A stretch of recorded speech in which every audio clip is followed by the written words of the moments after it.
Good morning student.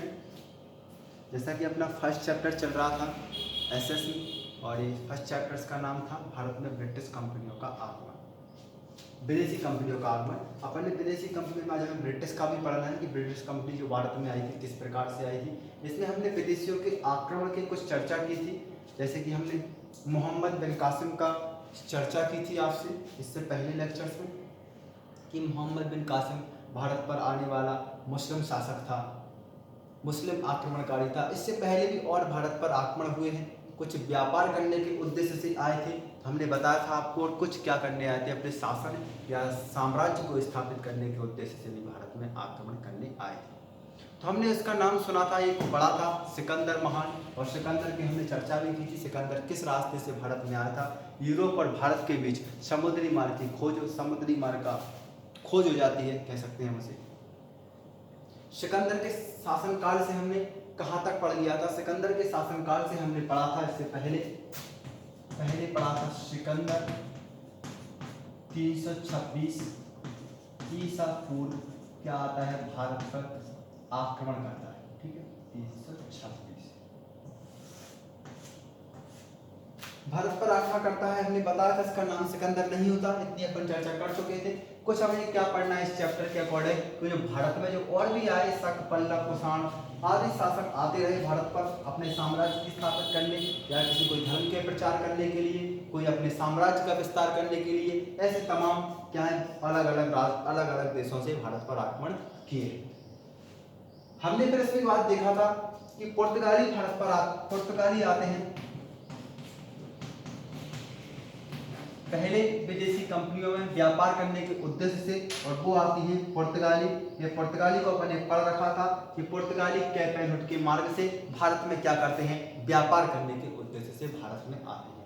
बाद में साम्राज्य स्थापित कर लेते हैं, लेकिन पहले किसके उद्देश्य से आते हैं? ये व्यापार करने के उद्देश्य से आते हैं। पुर्तगाली अपना खत्म हो गया था, आज हम पढ़ेंगे पुर्तगाली के बाद फिर आते हैं व्यापार करने के। हमने आपको बताया था कि पुर्तगाल में जो यहाँ व्यापार करने आते हैं, यहाँ से जब मसाले का वो लेकर जाते हैं मसाले, तो उन्हें 60 गुना प्रॉफिट होता है, लाभ होता है। वहाँ से अपना माल को लेकर आते हैं यहाँ बेचने के लिए, और यहाँ से जब वो मसाले लेकर जाते हैं और उन्हें यूरोप में जाके बेचते हैं, तो उन्हें कितने % लाभ होता है? 60% लाभ होता है, जैसे कि अपन ने इससे पहले वाले सेशन में पढ़ रखा है। अब इतना सारा प्रॉफिट होना, वहां के जो आस पड़ोस के राष्ट्र रहते हैं, आस पड़ोस के साम्राज्य रहते हैं, वो क्या करते हैं, भारत की तरफ आने का रुख बना लेते हैं कि हमें भी क्या करना है, भारत जैसे देश के साथ व्यापार करना है। ठीक है, तो पुर्तगाल के बाद भारत में आते हैं डच। ये आपको याद रखना है, पुर्तगाल के बाद भारत में कौन आते हैं? डच आते हैं।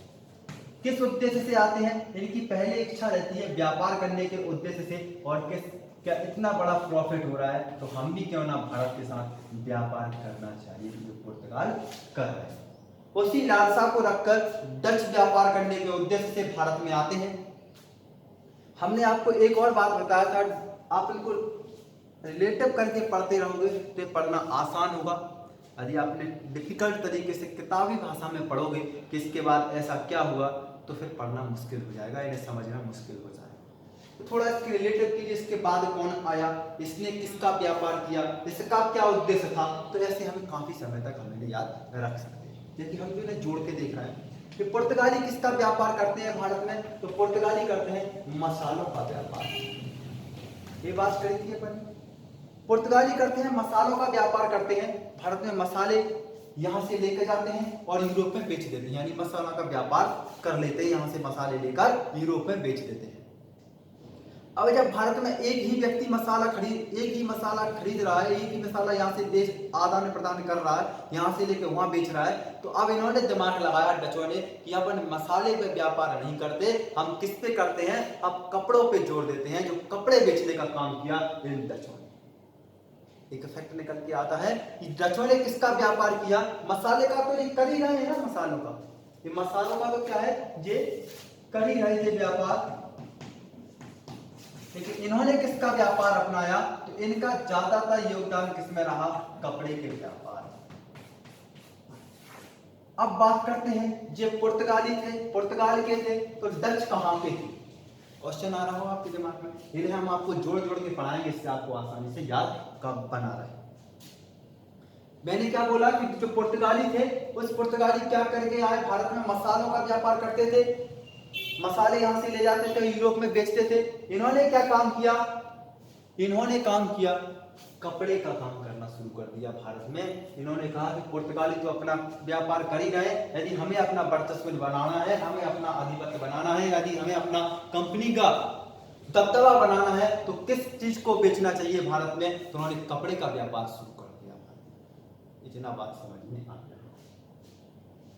अब ये कहाँ के निवासी थे, जैसे कि हमने आपको बताया था कि पुर्तगाली कहाँ के थे, पुर्तगाल देश के थे, ठीक है। पुर्तगाली यहाँ पड़ेगा अपना, मैंने आपको मैप में भी बताया था, देख लीजिए एक बार।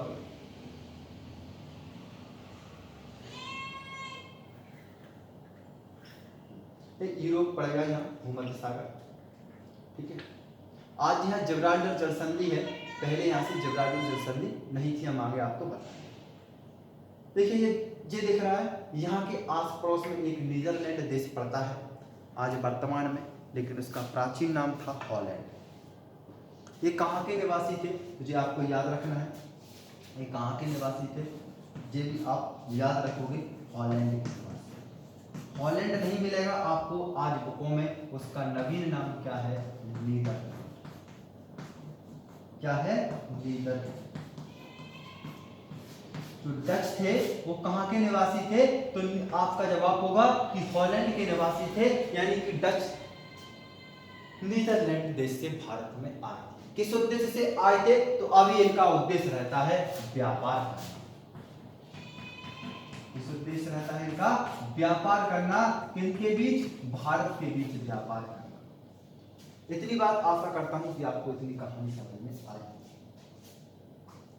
जैसे कि पुर्तगाल में वास्को डी गामा भारत में आता है 17 मई 1498 को, ऐसे डच में कौन आया था भारत में, उसको भी हमें देखना पड़ेगा ना। पहले हमने पुर्तगाली पढ़ा, पुर्तगाली में हमने पढ़ा 17 मई 1498 को Vasco da Gama cape route के मार्ग से भारत आता है। तो इस डच का सबसे पहला कौन सा था, तो इस डच भारत में आए थे, उनको और देखिए जरा कि वो कौन सा प्रथम व्यक्ति था जो डच था और भारत में आया हुआ था। देखिए अब जो डच था वो पहला, इसकी डेट भी आप याद रखेंगे, और ये भारत में आया था 1595-96 के समय, ठीक है। इसमें जो व्यक्ति आया था उसका नाम था, आपको याद रखना है, ऑब्जेक्टों में आता है कार्नेलियस हाउटमैन, कि आप इसका नाम याद रखोगे, एक इंपोर्टेंट नाम है कार्नेलियस हाउटमैन।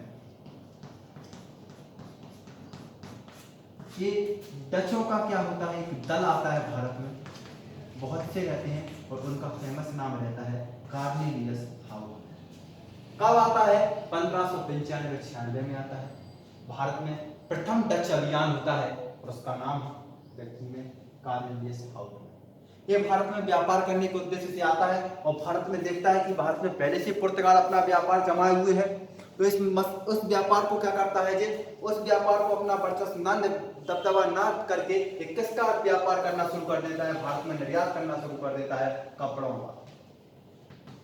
कुछ कच्चा माल यहाँ से ले जाता है और कपड़े बनाकर कहाँ लाता है, भारत में लाता है, यानी कि भारत में निर्यात करना शुरू कर देता है, व्यापार करना शुरू कर देता है। किसके स्थान पर, मसालों का व्यापार शुरू करता है, पहले ही पुर्तगाली कर रहे हैं, ठीक है, तो इसके स्थान पर क्या किसका व्यापार करता है, ये कपड़ों का व्यापार करना शुरू कर देता है। जी आपको याद रखना है, इतना आपको याद हो गया होगा।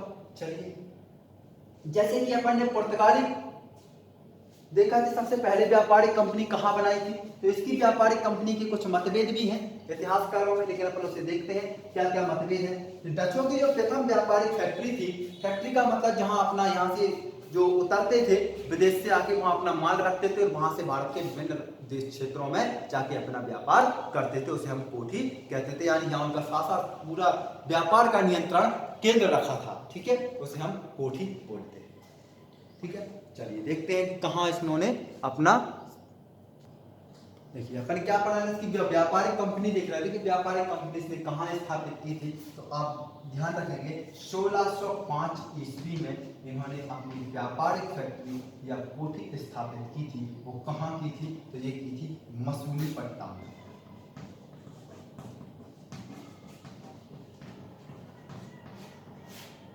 सारे जितने भी अधिकांश व्यापारिक फैक्ट्रियां बनी हैं भारत में, वो सारी कहाँ बनी है, दक्षिण भारत के इलाके में बनी। इस वाले क्षेत्र को बोलते हैं हम दक्षिण भारत, क्योंकि यहाँ इसके बनने का कारण था क्योंकि यहाँ आस पड़ोस में क्या था, समुद्री इलाका था, और जो विदेशी आते थे समुद्री मार्ग से आते थे, तो उन्हें यही माल उतारने में क्या होती थी, आसानी होती थी, और यहाँ वो माल उतार कर बाकी पे भारत के समस्त राष्ट्रों में, समस्त क्षेत्रों में पहुंचाने का काम कर।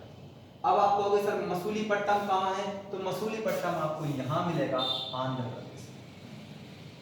ठीक है, मसूलीपट्टनम वर्तमान में आंध्र प्रदेश में है। यहाँ इन्होंने 1605 में क्या की थी, अपनी प्रथम व्यापारिक कोठी या व्यापारिक जो कह सकते हैं हम कंपनी स्थापित की है। ठीक है, इसके बाद इन्होंने और भी व्यापारिक कंपनियां स्थापित की हैं। यदि हम और बात करें, बंगाल में बात करें तो 1617 में बंगाल में भी स्थापित करते हैं, पीपली में। आप याद रख लेना, इतना काम नहीं है फिर भी। पीपली एक वहाँ का क्षेत्र है, कहाँ, बंगाल का। ठीक है, बंगाल में भी इनकी नजर रहती है, क्योंकि बंगाल उस समय, इतना याद रखिए, अभी इस बंगाल में एक फैक्ट्री बनती है, क्योंकि इसका युद्ध होगा, अंग्रेज इसको खत्म कर देंगे। इसके बाद फैक्ट्री आप याद रखिए। पीपली एक गांव रहता है, यह जगह रहती है कहाँ की, बंगाल की। तो बंगाल में ये अपनी फैक्ट्री स्थापित करते हैं, किसकी, डचों की। कब करते हैं, तो 1627 ईस्वी में ये अपनी व्यापारिक कोठी या व्यापारिक फैक्ट्री स्थापित करते हैं बंगाल में। और बंगाल में व्यापारिक कोठी स्थापित करने का इनका एक ही रीजन रहता है, बंगाल में व्यापारिक कोठी बनाने का इनका पीछे एक ही उद्देश्य रहता है, और वो उद्देश्य रहता है कि बंगाल उस समय क्या रहता है, संपन्न राष्ट्र रहता है।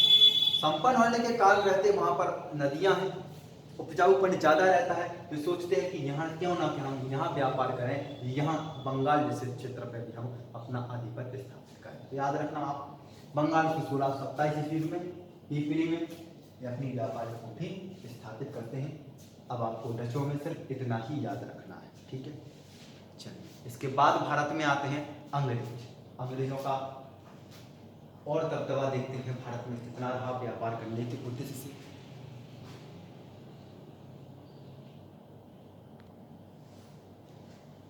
इसके बाद भारत में विदेशी कंपनी आती है, और उस विदेशी कंपनी का नाम रहता है ब्रिटिश या east India company. British Bharat में आते हैं। इसको और देखते हैं कि ईस्ट इंडिया कंपनी क्या है।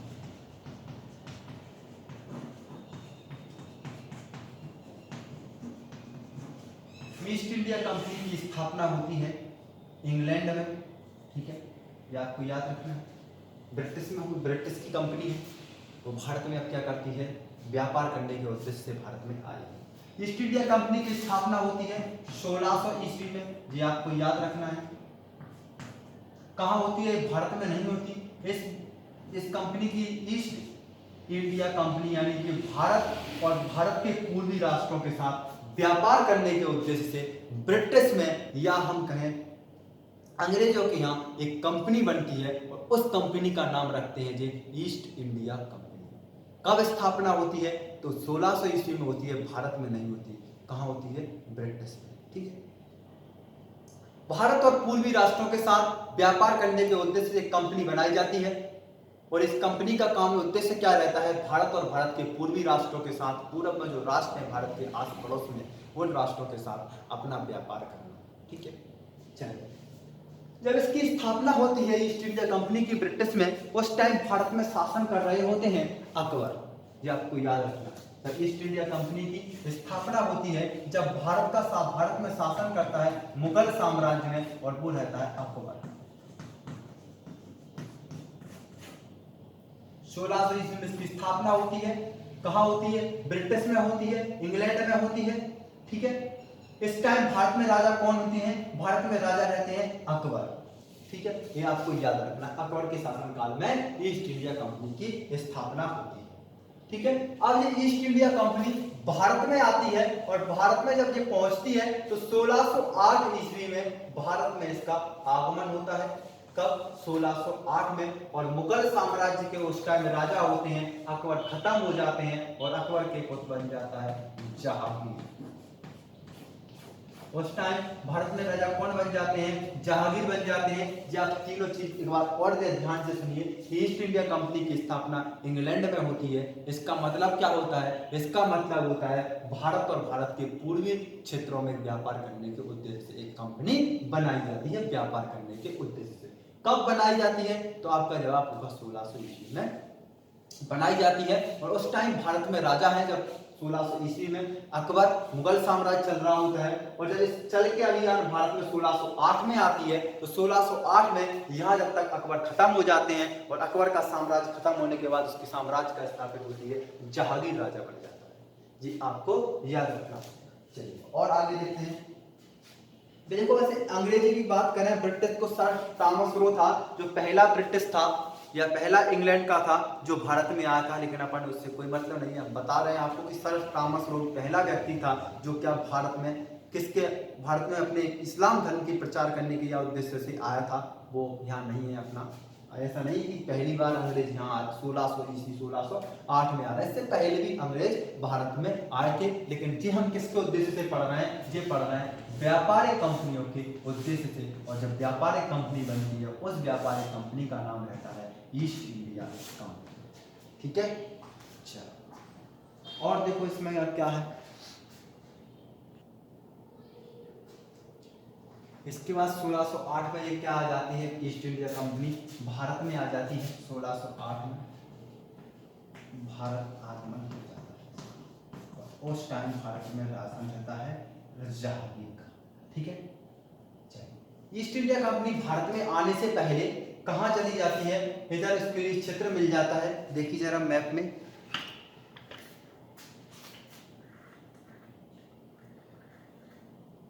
देखिए ये इस मार्ग से, समुद्री मार्ग से भारत में आती है कौन सी कंपनी? East India company. और भारत में आने की बजाय पहले कहां चली जाती है? ये इंडोनेशिया, सुमात्रा और जावा द्वीप पर पहुंच जाती है। कहां पहुंच जाती है? यहां अपना व्यापार करना, इसको क्षेत्र मिल जाता है और उस क्षेत्र का नाम रहता है सुमात्रा, जावा द्वीप, इंडोनेशिया। वहां जे पहले भारत से पहले पहुंच जाते हैं। यह प्रारंभिक प्रयास रहता है इनका, वो भी आप याद रखोगे, जावा द्वीप या फिर इंडोनेशिया, इस वाले क्षेत्र पे पहले पहुंच जाते हैं। और सुमात्रा भारत आने से पहले नीचे है, भारत के समुद्री मार्ग से आते हैं, भारत में बाद में पहुंचते हैं। पहले कहां पहुंच जाते हैं? ये जावा, इंडोनेशिया और सुमात्रा जैसे द्वीपों पर प्रारंभिक यात्रा अपनी सफल करते हैं। और 1608 में जहांगीर के दरबार में एक अंग्रेजी आता है। या अपन पहले तो अपन ने क्या कर दिया कि 1608 में ईस्ट इंडिया कंपनी भारत में आगमन हो जाता है और उस टाइम शासन चलता है जहांगीर का, और जहांगीर मुगल साम्राज्य का था। इसके बाद एक अंग्रेज आता है, उसका नाम रहता है कैप्टन हॉकिंस।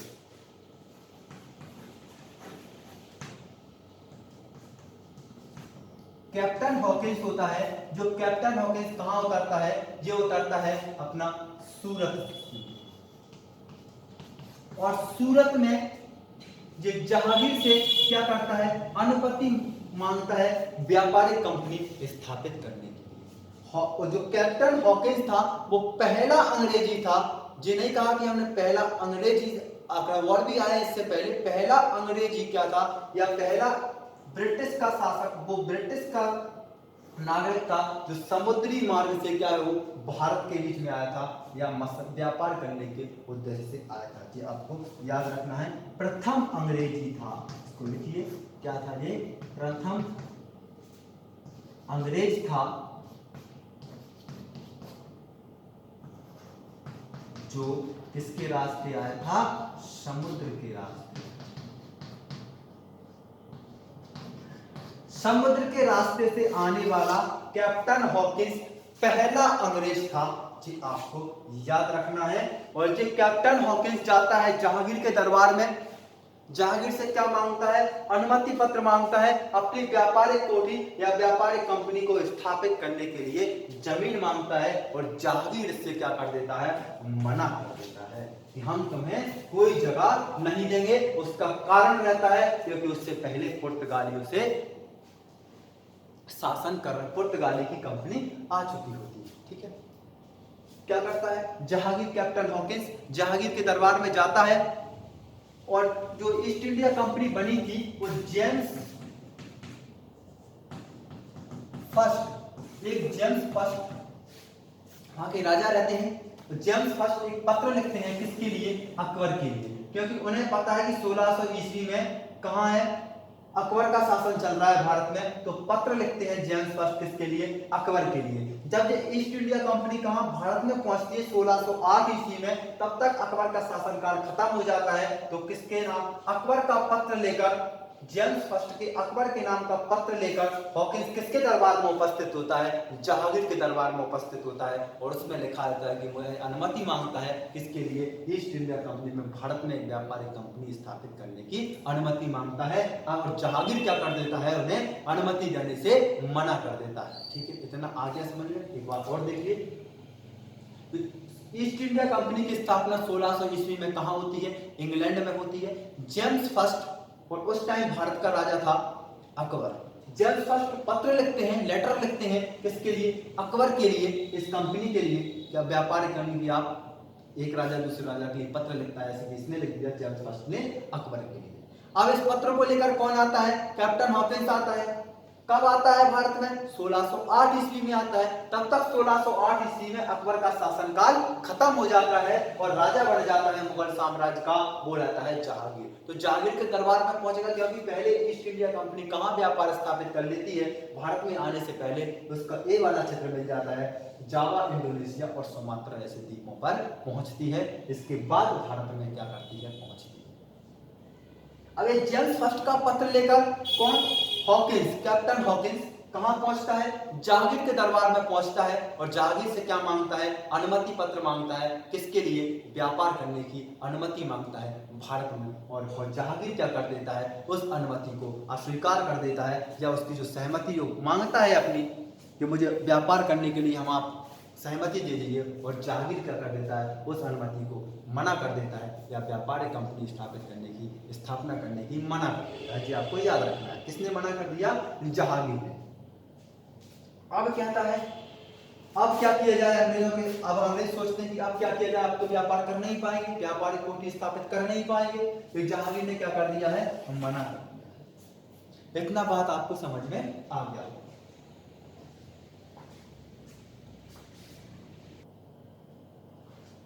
देखिए अब क्या होता है, जहांगीर मना कर देता है, लेकिन एक अंग्रेज मिल्टन,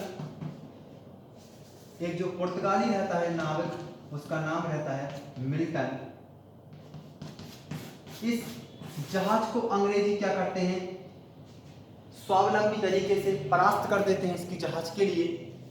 इसकी जहाज को जब परास्त करते हैं, तो अकबर जो जहांगीर रहता है वो इनकी स्वावलंबी तरीके से क्या हो जाता है? प्रभावित हो जाता है। इसके अंग्रेजों से क्या हो जाता है?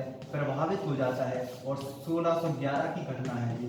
1611 में मिल्टन को क्या कर देता है? पराजित कर देते हैं अंग्रेज, उसकी नाविक को अच्छे स्वावलंबी तरीके से। तो इससे क्या हो जाता है? जहांगीर से प्रभावित हो जाता है अंग्रेजों से, और 1613 ईस्वी में सूरत में क्या कर देता है? अनुमति दे देता है व्यापारिक कंपनी बनाने की। सुनिए मैंने क्या बोला, कि मिल्टन की जो नाविक रहता है उसको स्वावलंबी तरीके से परास्त कर देते हैं अंग्रेज। और स्वावलंबी तरीके जो परास्त करते हैं, तो इस स्वावलंबी तरीकों को देखकर जहांगीर क्या होता है? अंग्रेजों से प्रभावित हो जाता है, और 1613 ईस्वी में क्या कर देता है? व्यापारिक कंपनी स्थापित करने के लिए सूरत में अनुमति दे देता है। तो आपको याद रखना है, ठीक है। अब लेकिन जो कंपनी थी वो कहां कहां बनी, वो आपको याद रखना है।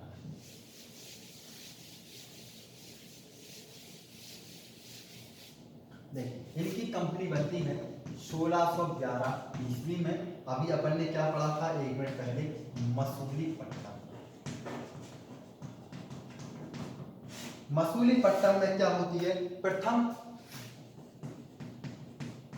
व्यापारिक कोठी स्थापित की जाती है, ठीक है, की जाती है ये, लेकिन 1611 ईस्वी में जो स्थापित की जाती है असफल मानी जाती है। सही तरीके से काम चलाऊ कह सकते हैं अपन, टेम्परेरी बनाई गई थी। लेकिन 1613 में क्या बनाई गई, इन्होंने प्रथम स्थायी कारखाना बनाया। जी आपको ये टेम्परेरी थी मसूलीपट्टनम में, इन्होंने जब उसमें मना कर दिया तो मसूलीपट्टनम में क्या किया इन्होंने आपस में अब इनके जो पुर्तगाली होते हैं और जो कुछ संबंधों के निवास इससे क्या कर लेते हैं, अपने जो व्यापार दोनों आपस में दबा लेते हैं। पहले उसका साम्राज्य रहता दक्षिण भारत में पुर्तगाली से कुछ जमीन वगैरह खरीदते क्या अपनी मसूलीपट्टनम में अपनी व्यापारिक कोठी स्थापित कर लेते हैं। लेकिन जब अनुमति दे देता है 1613 ईस्वी में सूरत में, तो 1613 में क्या करते हैं ये प्रथम स्थायी, ये आपको याद रखना है कौन सी है, ये प्रथम स्थायी फैक्ट्री बनाते या स्थापित करते हैं, ये आपको याद रखना है। नहीं 1613 में कहाँ करते हैं, सूरत में। स्थायी फैक्ट्री इनकी सूरत में होती है और अस्थायी फैक्ट्री मसूलीपट्टनम यानी आंध्र प्रदेश में होती है। एक युद्ध और लिखना है आपके लिए, इसके बाद धीरे धीरे शासन चलता रहता है। इन डचों का अपने पास टॉपिक है, डचों को खत्म कर देते हैं। कल फिर कर्नाटक वगैरह युद्ध पढ़ेंगे। एक युद्ध होता है बंगाल में, अभी मैंने बताया था कि बंगाल में पीपली में एक डच अपनी व्यापारिक कंपनी स्थापित कर लेते हैं और डच अपने कहाँ पहुंच जाते हैं, बंगाल में पहुंच जाते हैं। अंग्रेज भी क्या करते हैं, बंगाल की तरफ आकर्षित होते हैं। आगे अपन धीरे धीरे चर्चा करेंगे। तो एक युद्ध होता है दोनों के बीच में बंगाल में जाकर, तो उसका नाम है 1759 में। अब इस युद्ध का नाम बोलते हैं अंग्रेज और किन के बीच होता है, अंग्रेज वर्सेस डचों के बीच यह युद्ध होता है। कब, सन 1759 ईस्वी में, और इसका नाम होता है बेरडा का युद्ध। ये कहाँ मिलेगा, इस क्षेत्र में मिलेगा बंगाल में। और इस युद्ध को बढ़ाने का रीजन ये है, इससे इस युद्ध के कारण भारत में जो डच थे उनका साम्राज्य, उनका अस्तित्व या उनका जो आधिपत्य था, वो शक्ति थी, वो धीरे धीरे क्या हो गई, इस युद्ध के बाद खत्म हो जाती है। डचों का काम खत्म, ठीक है जी। आपको याद रखना है कौन से युद्ध के बाद, ये 1759 ईस्वी में एक युद्ध होता है बेरडा। ये कहाँ मिलेगा, ये जगह मिलती है पंजाब और बंगाल में। ये किन किन के मध्य होता है, तो आप याद रखेंगे ये अंग्रेज और डचों के बीच होता है। और इससे क्या होता है, डचों की जो भारत में शक्ति है वो खत्म हो जाती है जी, आपको याद रखना है। इस युद्ध के क्या परिणाम होते हैं, जो भारत में डचों की शक्ति थी, भारत में